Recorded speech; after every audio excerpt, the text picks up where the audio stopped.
پشما. ولی حق ما این نیست، حق ماله، باید بگیریم این دنیا. کار آقای قبادی نبود. وضعیت با یه راهکاری میدن دیگه دکتر.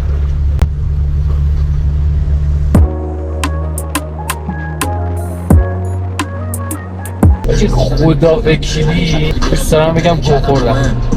ای بی خبر از دان قشنگ کفنش کردیم هر چیمش میاد تابوت. ای با هم یموجو میالیم کلشو. خیلی مخامتان آقا، سری بریم سر اصل مطلب. دوچرخه باید واس کنیم، بریزیم پایین، بیالیم من ماشین، ببریم نشان بدیم به اوستا، بدیم ترمزش میخواد چی بشه. من لنت عقب دیشب باز کردم دیدم لنت داره.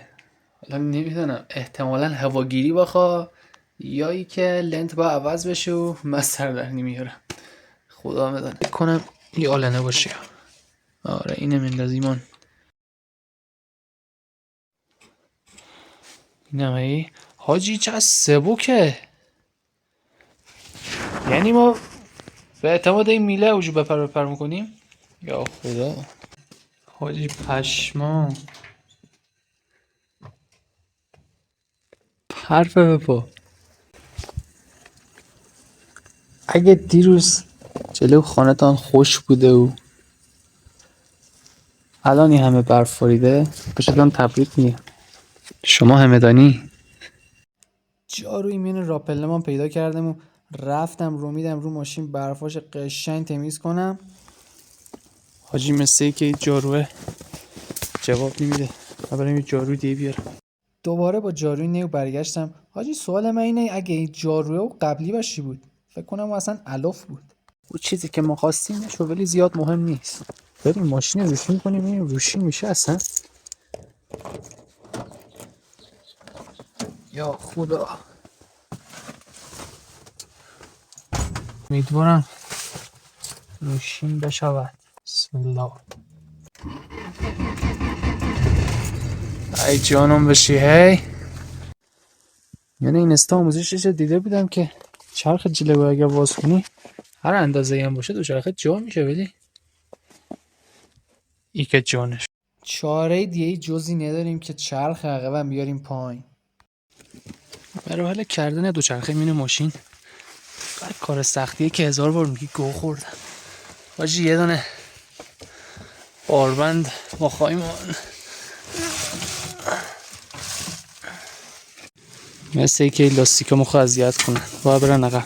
واجی مین ماشین ما همه چی پیدا میشه. گونده پرتقال. ای قالپاق هم هست اینجا. این همه لاستیک عقب.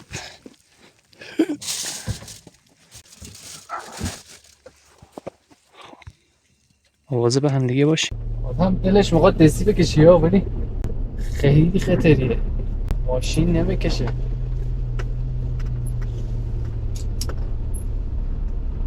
بدونی چیه؟ ما وسط شهر نیستیم که صبح وقتی زدیم میبینیم برف آمده جاده برامون واز کرده باشن. آجی طول میکشه تا بیان اینجا جاده واز کنن.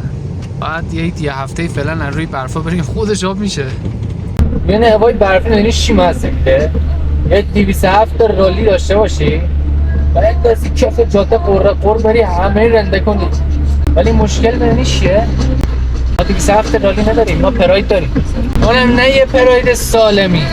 آجی بالاخره اشغال هزینه داره دیگه. وقتی که دوچرخه بخری ماشین ای بالاتر نمیشه. باید شکرگزار باشی. ولی حق ما این نیست، حق ماله، باید بگیریم این دنیا.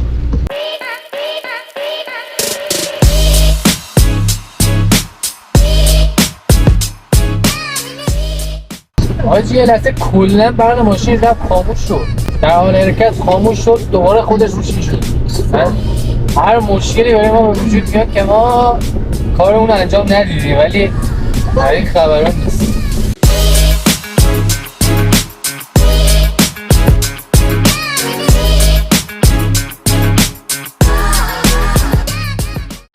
خدا وکیلی دوست دارم بگم گو خوردم. خیلی جاده سره، خیلی ها یه ترمز بزنی رفت یا اصلا ماشین میره. خدا به خیر کنه. اشتباه کردم آمدم. ای بی خبر از الو کجا ماندی با؟ بیا یخ کردم. هلو هلو نکه دوچرخه‌رم همه رو آوردی؟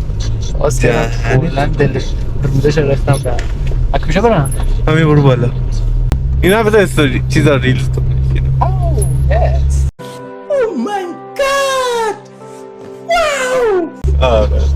بسه بخاری دادم بالا خب ماشین کلا خاموش شد. با بالا خاموش شد دوباره خودش روشن شد. What the fuck is that؟ بعد وقتی گیر کردیم آجی یه خبری آمده میگن یوتیوب آقا ایرانی‌ها شوت کنه تا راست میگن؟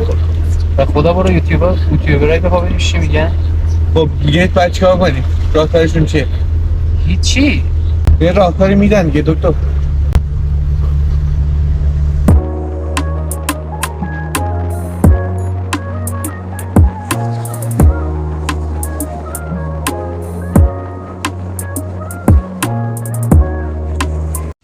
هزار بار مرگ به چشای خودمون دیدیم برو که رفتیم. یا خدا آقا بالاخره رسیدیم چرخ بستیم ترمز واز کردیم میگن که روغن میخوام نه والا خدا رحم کنه شما امیدوارم با یه روغن و یه لنتی درست بشه وگرنه یه ست ترمز برام 20 من میشه.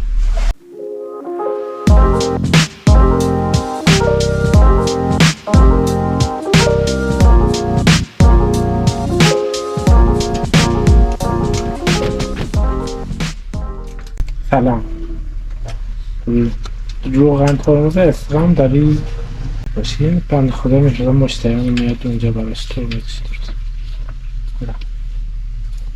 اون مهدی رو میشناسین؟ نه. ببین از اینجا که میرین بالا خیابان شهدا یه کوچه یه همین سمت دیگه سمت راست.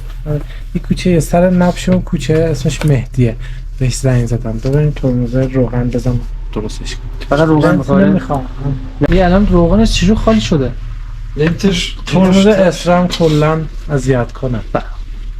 بعدش هم استفاده شما چی پیشنهاد میدی؟ شیمانو کار آقای قبادی نبود. وضعیت با شفت جدی و هشتم آقا اومدیم روغن ترمز عقبشون شارژ کنیم. حالا معلومه یا نه خیلی هم داره برف میاد. آقا دوچرخه هم دوباره گذاشتیم داخل ماشین. دوچرخه گفتش که لوازم داخل ترمز خراب شده و اینکه همدان هم هیچ لوازم اسرم نداره. این شد تجربه اگر خواستین دوچرخه بخرین یا لوازم بندازین لوازم اسرم نندازین چون که نمایندگی داخل ایران نداره. حالا ترمز باید باز بشه ارسال بشه تهران تا اینکه تهران تعمیر بشه دیگه. پیش به سوی خانه که ترمزای بریزیم پایین بفرستیم تهران. خب ما بریم اینه کار باز کردن ترمز. فکر کنم ای آچارش باشه. آچار یکی یه شماره کوچکتر این یکی باید باشه. خوبی صفر میشه این باز میشه. امروز جمعه ترمزای باز میکنم. فردا شنبه قرار ارسال کنم تهران. صحبت کردم باشان و ای که بعد از که تعمیر کردن و فرستادن برامان ترمزای میبندیم رو دوچرخه و میخوام ویدیوی بعدی نقد و بررسی دوچرخه براتون بیارم. اصلا ببینید دوچرخه چیه کامل ریز به ریز همه نکاتش براتون میگم.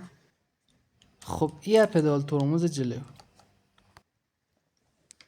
خدا وکیلی دیسک بپا آدم مگرخه دستشم ببریم. ای وای شلنگ ترمزه نبره. همه ای باز کردم ولی یکی خیلی رو مخه سوام خود کرد. بریم یعنی کار ترمز عقب.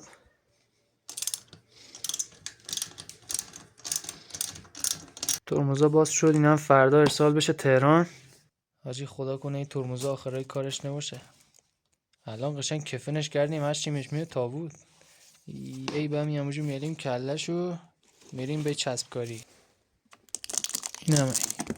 حالا ای برفی هم که باریده استفاده میکنیم دوچرخه که درست بشه میریم برای راید برف. حتما ویدیوشو براتون میالم. خیلی میخوامتان بلند پرواز باشین ولی درست بلند پروازی کنین. مثل ما گل میشه سرتان.